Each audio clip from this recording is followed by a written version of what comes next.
Hey everybody, it's mid-May currently, so it's starting to be go time in the garden, getting a lot of stuff put outside. We're here in zone 7, so our average last frost date is April 15th. However, I don't like to transplant all my peppers outside until it's consistently above 50 degrees at night, and we've had a lot of nights in the 40s lately. So here's some shots of them in the grow tent. These shots were all taken on May 12th. This is when it was getting quite warm during the day but still cold at night. I left them in the grow tent, but they were getting pretty crowded. You can't even see the burpee trays or 3D printed seed starters under here. So I am really eager to get these outside. And I was able to do that during the days. I started by just giving these an hour outside a day in direct sun and eventually worked our way up. This is them in the shade 6 days after the video of them in the grow tent. This was on May 18th, so a little earlier this week. They're all looking great. You can see those 3D printed seed starters there. Those have still been so cool and are working really well. Can't wait to transplant out of those. The rest of these are pretty much in my double cup setups, and they have stretched a decent amount during the hardening off process, which I think is a good sign. It means they're kind of reaching for the light, craving more during their periods in the shade, but I don't want to give them too much at once because it could sunburn the leaves.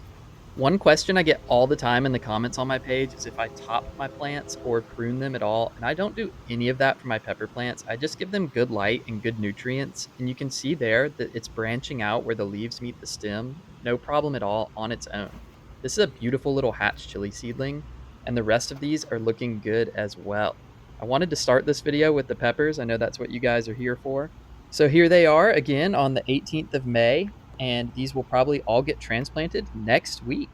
But while the peppers finish hardening off, there's still a ton of work to do in the garden. I have all these other seedlings, some okra seedlings, then these beautiful little zinnia seedlings, lots of varieties of squash. We got some spaghetti squash, cucumbers, and then also some straight neck squash. I've been growing all of these things in yogurt cups, and I am so impressed at how big these seedlings got in the yogurt cups.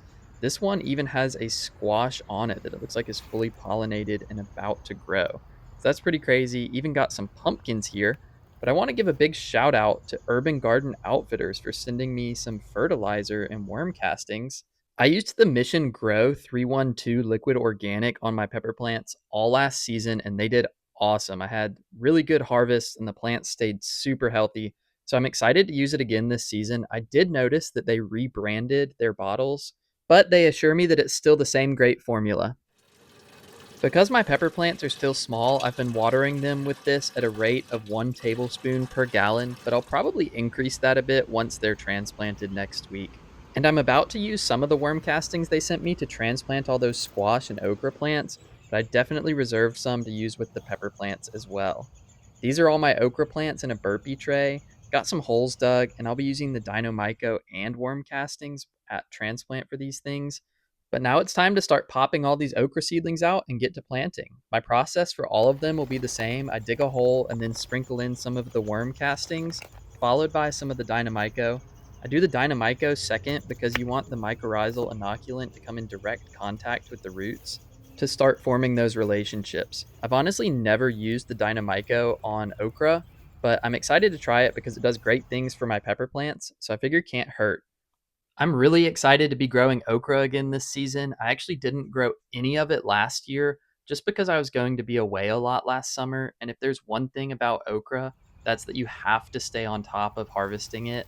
An okra pod can seriously go from a flower to too big to eat in a matter of days during the heat of the summer, it seems like. So that's why it's really important to harvest them often. I'm sure I'll have an abundance of it soon. I can't wait to eat a bunch, but I'm sure I'll be giving some away to friends and family as well. I'm also growing a lot of cucumbers in the garden this year, and I try to repurpose any structure I have in the garden when I can. So, for example, this fence plus a few cents of string becomes a fully functioning trellis for these cucumbers. I'm planting them at the very back edge of this raised bed, so I'll still have most of the raised bed to grow other things in. But again, the process is going to be the same for this one, with just a quick hole, some earthworm castings, and then the DYNOMYCO. And speaking of reusing structures when possible, I also planted some cucumbers at the base of my windmill's legs this year to try to use it as a trellis. Also, be sure to check your local Aldi's seasonal aisle during this time of year. I've had great luck with their gardening stuff. For example, these 4 steaks cost about what it would cost for one of them at one of the home improvement stores. I'm using them this year with some zucchini and squash. I think I'm going to try to grow these vertically for the first time in this raised bed. Between those plants and my other raised bed, I have this little open area that I thought might be a good spot to try my pumpkins in. These seedlings are looking great in the yogurt cups as well. The soil between these beds is a little compacted though, so I decided to head over to my compost pile and get a few buckets of compost to build up a little mound to transplant these into. And while I do this, if you guys are enjoying this video, please hit that like button. It's an easy, free way to support my page. And if you want to take it a step further and you haven't already, click subscribe as well. Got a lot of fun videos planned for 2026 and can't wait to keep bringing you guys more gardening and hot pepper content. But all right, back to the pumpkins. I ended up doing 3 bucketfuls of compost in this little area just to build up a little mound, and then I was able to transplant both pumpkins into that area, following the same procedure as before. Pretty similar to pumpkins, I'm also growing spaghetti squash this year, except for this I'm going to let grow vertical on this cattle panel trellis. I do have some peas growing on this trellis right now. I think it's gotten a little too hot for them, but I'm still holding out hope for some peas, and I hope the squash don't completely take them over before that. I know so far I've just been transplanting things, but we have been getting some harvests out of the garden already. For example, the radishes came in very strong this year. These things are all amazing. I actually don't thin my radishes because, as you can see here, they just kind of push away from each other even if the seeds are too close. This variety is called French Breakfast, and they're super mild and really good. We've been using them a lot in our kitchen on all sorts of dishes. The arugula has also been great this year. It's been so aromatic. Even when I'm just watering this, sometimes I get a hint of that nice peppery smell. And this time of year is one of my favorites for just walking outside with a cup of coffee in the morning, grabbing some fresh ingredients, and then whipping up a fresh breakfast. It gets me so excited for the upcoming gardening season. And we are still starting seeds as well. This time of year, as the garden takes shape, you see where all those little gaps are that are perfect for putting beans in. I also start a lot of annual flowers like nasturtiums and sunflowers in these gaps, and even some more herbs when I find places. I was ready to put together this bin, but it is full of shiso volunteers. I grew shiso 2 years ago with one plant, and this thing is just prolific at self seeding. I have this other bin absolutely full of it, and it smells amazing, tastes amazing, but I have no need for this much of it. So I was just going to compost these, but then I decided these are great little seedlings. I'll go ahead and put them in some cups of water and put them outside for free for some people to grab. I set them by the mailbox and they were all 6 picked up in no time. Like I mentioned, I like to sneak bush beans into any gap I can find. For example, right here we have some loofah seedlings coming up, which I'm really excited for. But between them and the edge of this raised bed, there is plenty of room for a line of green beans. I was planting another row of them between where my tomatoes will go and the edge of this bed when I heard a little squeak and looked over here, and we have a fledgling bird. There's been so many birds' nests in the garden this year, so I think this guy must have just left the nest today. He was a cute little mascot to have while I was out in the garden, and his mom was keeping a close eye on him too. She kept coming around to feed him, which was super fun to watch for the rest of the afternoon. I was happy that they could make use of the windmill for that, and these are both mockingbirds, which are the state bird of Tennessee, so that made it extra special.